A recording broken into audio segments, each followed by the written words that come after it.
پیسہ اور طاقت دنیا کو مزید گھمانے سے قاصر ہے۔ اپنے ہی گھر میں لوگ ڈپریس ہو رہے ہیں۔ یورپ میں مسلم تنظیموں کی جانب سے وبائی صورتحال میں رمضان میں مسلمانوں کے لیے ہدایات جاری کی گئیں۔ اس وبا کے موسم میں ماہ رمضان اللہ کی رحمت، نجات اور خوشخبری کا مہینہ بن کر آیا۔ خاص خیال رکھیں جو گھروں میں بند ہونے یا پھر بے روزگار ہونے کی وجہ سے مشکلات کا شکار ہے۔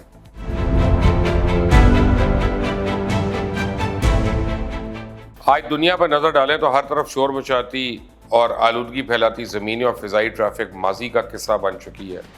تیل اتنا سستا ہو چکا ہے کہ ملکوں کے پاس رکھنے کی جگہ نہیں، اور پاکستان جیسے ممالک میں بھی اب پروڈکشن کم کرنے کی سوچ رہے ہیں۔ تو یوٹیلیٹی بلوں کی ادائیگی میں مہینوں کی چھوٹ مل چکی ہے۔ بچے گھروں میں اپنا وقت گزار رہے ہیں، والدین اپنے بچوں کا خیال کر رہے ہیں۔ فاسٹ فوڈ اور ہوٹلز کا کھانا کھانے کی بجائے لوگ گھروں کے کھانے سے لطف اندوز ہو رہے ہیں یا عادت ڈال رہے ہیں، اور لوگوں کی کمر توڑ شیڈیول جو ہے وہ دم توڑ چکے ہیں، اور وہ گھروں میں دوپہر کی نیند کے مزے اور اپنے آپ کو پرسکون رکھنے کی کوشش کر رہے ہیں۔ اپنے ہی گھر میں لوگ ڈپریس ہو رہے ہیں۔ ماحول خوشگوار اور ہوا صاف ستھری ہو چکی ہے۔ پیسہ اور طاقت دنیا کو مزید گھمانے سے قاصر ہے۔ ڈیزائنر کپڑوں میں اس وقت کسی کو کوئی دلچسپی نہیں ہے۔ بڑے بڑے فنکاروں اور کھلاڑیوں کے بجائے دنیا ڈاکٹرز کی تعریف کر رہی ہے، اور ہمارے پاس ٹائم ہے کہ ہم اپنے گھر کے باغیچے میں رک کر پھولوں کی خوشبو بھی سونگھ لیں۔ زمین نے سکھ کا سانس لیا اور اس کی حرکت میں بھی تبدیلی آ چکی ہے، اور اسی دوران رمضان کا مقدس مہینہ شروع ہو چکا ہے، اور اس دفعہ رمضان غیر معمولی حالات میں آیا ہے۔ مسلمانوں کے سب سے مقدس مہینے رمضان کے شروع ہونے سے پہلے ہی دنیا وبا کے باعث غیر معمولی صورتحال سے دوچار ہے۔ اس سے کوئی شک نہیں کہ رمضان کا آغاز ہر مسلمان کے لیے ایک بڑی خوشخبری ہے، جبکہ دوسری خوشخبری یہ ہے کہ روزہ گناہوں کے ساتھ ساتھ وبا سے بچنے کی بھی ڈھال ہے، جس کا سائنس بھی گواہی دیتی ہے۔ اور اس سے پہلے ماہ رمضان میں مسلمان اب مساجد سال بھر ان کی عام دنوں کے مقابلے میں کھچا کھچ بھری ہوتی تھی۔ اجتماعی سیر و افطار بھی مقدس روایات کا حصہ ہیں، لیکن وبا کی وجہ سے باقی دنیا کی طرح اسلامی ممالک میں بھی لاک ڈاؤن اور دیگر پابندیاں عائد ہیں، اور لوگ تراویح کو مس کر رہے ہیں۔ اب جدید دنیا میں پہلی دفعہ ایسا ہو رہا ہے کہ تقریباً 1.80 ارب مسلمان ایک ایسے رمضان کا سامنا کر رہے ہیں جس کا مشاہدہ اس سے قبل تو مسلمانوں نے شاید نہ کیا ہو۔ یہی وجہ ہے کہ رمضان سے پہلے مسلمانوں میں کافی اضطراب بھی دیکھا گیا۔ یورپ میں مسلم تنظیموں کی جانب سے وبائی صورتحال میں رمضان میں مسلمانوں کے لیے ہدایات جاری کی گئیں، اور اس بار کی وبا کی وجہ سے نہ باجماعت نماز ہوگی اور نہ تراویح اور نہ ہی اجتماعی افطار۔ مسلم تنظیموں نے مسلمانوں سے کہا ہے کہ وہ افطار میں دیگر افراد کو اپنے ساتھ شامل کرنے کے لیے انٹرنیٹ پر ویڈیو کالز کریں۔ یورپ میں اس بار روزہ 14 گھنٹے سے زائد دورانیہ کا ہے، لیکن اگر میں یہ کہوں کہ اس وبا کے موسم میں ماہ رمضان اللہ کی رحمت، نجات اور خوشخبری کا مہینہ بن کر آیا تو غلط نہیں ہوگا۔ اللہ تعالیٰ فرماتے ہیں کہ اے ایمان والو، تم پر روزے فرض کر دیے گئے جیسا کہ تم سے پہلے لوگوں پہ کیے گئے تھے، تاکہ تم پرہیزگار بن جاؤ۔ سورہ بقرہ میں یہ اللہ تعالیٰ نے کہا کہ یا ایھا الذین آمنوا کتب علیکم الصیام کما کتب علی الذین من قبلکم لعلکم تتقون۔ رمضان اللہ کا قرب حاصل کرنے اور اس کی بے پایا رحمتوں سے مستفید ہونے اور جہنم سے نجات کا مہینہ ہے۔ اور ایک اور جگہ اللہ تعالیٰ فرماتے ہیں کہ تمہارا روزہ رکھ لینا تمہارے لیے بہتر ہے اگر تمہیں سمجھ ہو۔ حدیث مبارکہ ہے کہ اگر بندوں کو معلوم ہوتا کہ رمضان کیا چیز ہے تو میری امت تمنا کرتی کہ پورا سال رمضان ہی ہو۔ روزے کا سب سے بڑا فائدہ، اور وہ یہ فائدہ ہے کہ انسان کے اندر یہ قوت مدافعت پیدا کرتا ہے، یعنی جہاں دنیا بھر میں لوگ اس وبا سے پریشان ہیں، وہاں مسلمان اس مسئلے سے چھٹکارا روزے کے ذریعے حاصل کر سکتے ہیں۔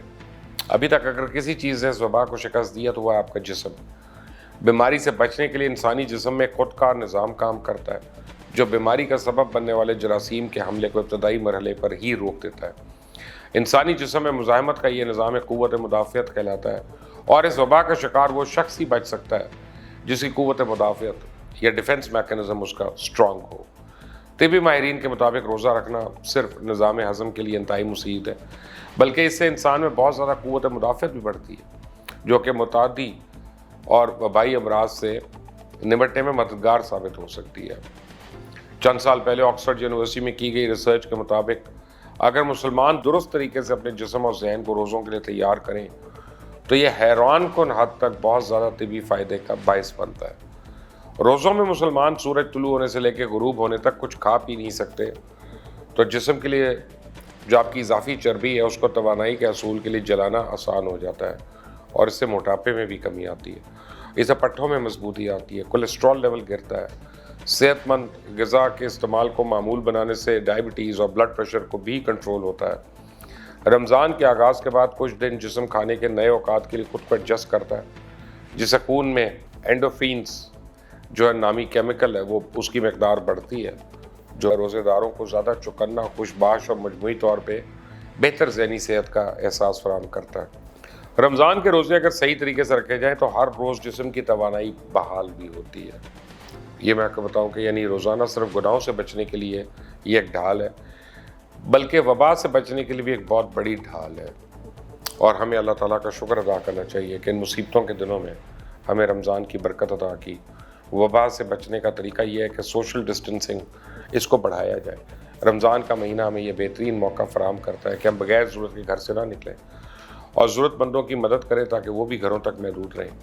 یہ پہلی بار ہے کہ رمضان لاک ڈاؤن اور معاشرتی فاصلوں کی بنیادوں پہ شروع ہوا، لیکن تقریباً تمام مسلم ممالک میں مذہبی رہنما لوگوں پر زور دے رہے ہیں کہ وہ اس مہینے میں محبت، رواداری، فراخ دلی اور درگزر کرنا اور فروغ دین اور ان لوگوں کا خاص خیال رکھیں جو گھروں میں بند ہونے یا پھر بے روزگار ہونے کی وجہ سے مشکلات کا شکار ہیں۔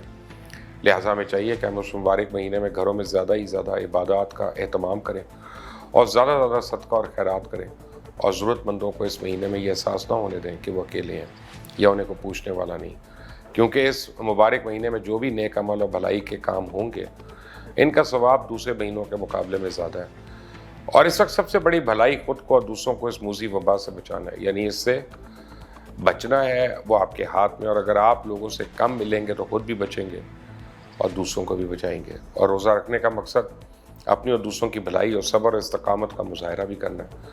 اور دوسری طرف ہم دیکھتے ہیں کہ ہر سال جب بھی رمضان کریم کا مہینہ آتا ہے تو اشیاء خودروش کی قیمتوں میں لوگ اضافہ کر دیتے ہیں، اور ان حالات میں منافع خوری کے بجائے ایک دوسرے کا احساس اور احسان کرنے کا وقت ہے۔ کاش ہمیں یہ سمجھ آ جائے کہ اس بابرکت مہینے میں ان تمام تقاضوں کا خیال رکھا جائے تو یقین جانیں ہم شاید اس وبا سے بھی جلد از جلد چھٹکارا حاصل پا لیں۔ آپ دیکھ رہے ہیں مبشر لقمان یوٹیوب چینل، میرا نام مبشر لقمان ہے۔ اس کو سبسکرائب کریں، بیل آئیکن کو پریس کریں، ویڈیو کو شیئر کریں تاکہ سب لوگوں تک اہتمام رمضان جو ہے اس کے مقاصد اور اس کی وجوہات کی ان کو پتہ چلتی رہے۔ انٹل دی نیکسٹ ٹائم، اللہ حافظ۔